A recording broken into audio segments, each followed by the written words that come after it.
Okay. Last, anong January 1, so, meron akong binigyan ng mga bata na may kasamang alkansya. So, kaway-kaway doon sa mga bata na binigyan ko na may alkansya, no? Sana may kasama pa yung kasamang sulat doon. Way ko din dun yun guys para makapag-save sila ng pera kahit sa ganyang edad. So, ang topic natin ngayon is paano mag-ipon ng pera kung ikaw ay nasa 10 years old, 20, and 30 years old. Okay. Kaya nga, nakarelate po ako dito sa discuss ko ngayon doon sa binigyan ko ng alkansya. So, una, mga batang 10 years old, ayan, or 10 years old to 15 years old. So, kadalasan guys, sila ay nasa school na, di ba? Unang-unang gawin mo, ikaw parent, na kung gusto mong matuto ang anak mo sa pag-iipon, so una mong gawin is bilhan mo sila ng alkansya. Hindi naman ibig sabihin na bilhan mo sila alkansya na yung alkansyang mamahalin. Hindi. Kahit yung lang, kahit yung sige sabihin natin kung wala kang pambili ng alkansya, o yung bote na lang ng mantika, o yung para ganahan naman sila, yung alkansya na maganda na may car, na may picture ng gusto ng cartoons, maraming mabibili dyan sa department store. So, try lang po kayong pumunta doon, no? So, mga parents, yun po ang natin gawin, no? Bilhan mo sila ng alkansya. At sabihin mo sa kanila na kung sila ay nasa school o nag-i-school o nag-aaral na, magtabi sila ng pera.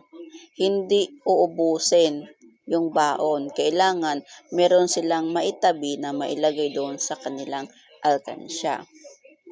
Teach them how to value the money.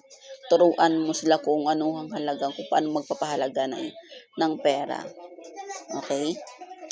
At yung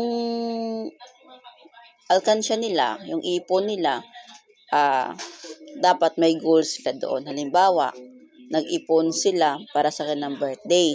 Para ganahan din silang mag-ipon para pang birthday nila. So, mag-set ka ng goal kung para saan yung ipon nila. So, ikaw ina, kausapin mo, magulang, kausapin mo anak, para saan yung alkansya mo? Bakit ka nag-alkansya? Anong gusto mo diyang bilhin? Siyempre, mga bata pa lang, nandun pa yan sa gustong mga laruan, mga damit, yung ganyan pa yung mga gusto nila eh. Ang importante doon, guys, is turuan mo sila kung paano mag-ipon sa ganyang edad. So, 10 years old, kung usapin dito, 10 years old to 15 years old. So, nandiyan pa yung mga isip pa talaga nila, mga bata pa talaga eh. Okay, punta naman tayo dun sa 20 years old, okay? Ipunin mo lahat ang perang pwede mong ipunin. Okay? Mag-ipon ka na mag-ipon. So, ipunin mo ang lahat ng pera mong gusto mong ipunin. So, sa ganyang edad, halos kadalasan, nasa, yung baga, gimmick-gimmick pa. Gimmick-gimmick. Pero kung gusto mo talaga makaipon, ito tips ko sa'yo. Kung ikaw ay na edad ng 20 to 25 years old, so mag-ipon ka. Ipunin mo lahat ng pera mo. Focus ka sa career mo. Kung ikaw ay estudyante, ganun din, kung may baon ka, may extra money, mag-save ka, mag-ipon ka, yes? Very good ka na po? Okay. Okay. Busog na ikaw? Oh, very good. Mamaya maligo ka bago matulog, ha? Okay. Umiwas ka sa bisyo. Yan. Kung gusto mo makatipid, kung gusto mo makaipon, umiwas ka sa bisyo. Walang masama sa pag-iwas sa mga barkada na mabisyo. Okay lang makipag-chill ka sometimes, pero wag mong gayahin yung mga bisyo nila na kung alam mong hindi ito maganda para sa'yo. Okay? Kung ikaw may plano sa buhay, kung ikaw may pangarap sa buhay, so umiwas ka sa bisyo. Simulan ang pag-invest. Okay? Kung kaya mo mag-invest sa edad ng 20 to 25 years old, so simulan mo na mag-invest.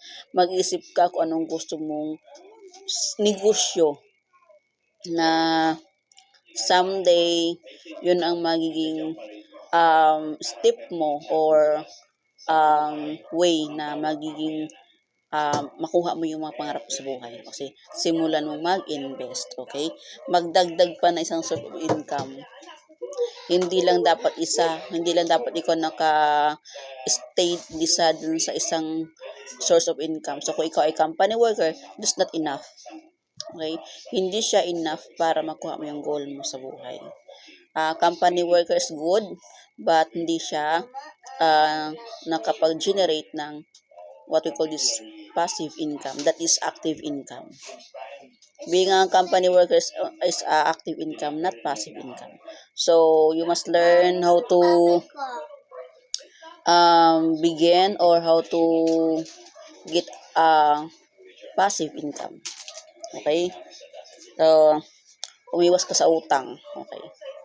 Kung bata ka pa, ganyang edad, so wag mong sanayin yung sarili mo na mangutang. Kasi kung sanayin mo sarili mo sa pag-utang, at the end of the day, hanggang sa pagtanda mo, utang ka ng utang. So, ang mangyayari, mababaon ka sa utang, mamatay ka na lang, utang pa rin ang problema mo. Utang ang iiwan mo sa pamilya mo. Okay? So, okay, tapos na tayo doon sa 20 to 25 years old. Kung 30 years old ka na, gumawa ka ng financial goal mo sa buhay. Gumawa ka ng plano. Kung ikaw ay may asawa na o may pamilya na, gumawa ka ng plano para sa pamilya mo. Para may maiiwan ka if ever na mawala ka na. So, dapat advance dapat tayo mag-isip, guys. Hindi dapat ang isip natin yung ngayon lang, hindi. Yung future dapat ang ating paghahandaan. Okay? Earning habit. Dapat titatak sa isipan natin guys mag-ipon. At hindi lang dapat mag-ipon, kailangan, kasi guys, kung mag-ipon ka na yung pera mo sa bangko guys, hindi siya mag-grow. Yung 10,000 mo after a year, 10,000 pa rin. Yung 50,000 mo after a year, 50,000 pa rin. So, mag-invest ka, add more source of income. Okay? 3 source of income, that's enough. Kung yung mga source of income na yan is nag-generate din ng income sa every month or every day. So kung matawag din siyang passive income, not all active income. So kung meron kang active income ngayon, so pag-isipan mo ang passive income for the future of your children. Okay? So, mag-explore ka pa dapat, no? Hindi lang dapat doon lang nakafocus yung life mo doon sa isang bagay. Dapat ma-explore ka pa. So, gayahin natin si Dora, the Explorer, na kung saan nakakarating. Pero hindi yung gala, ha? Siyempre, mag-explore tayo sa ibang bagay about sa negosyo. Okay? Okay.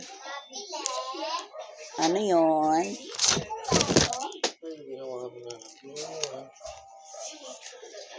So, ayun guys.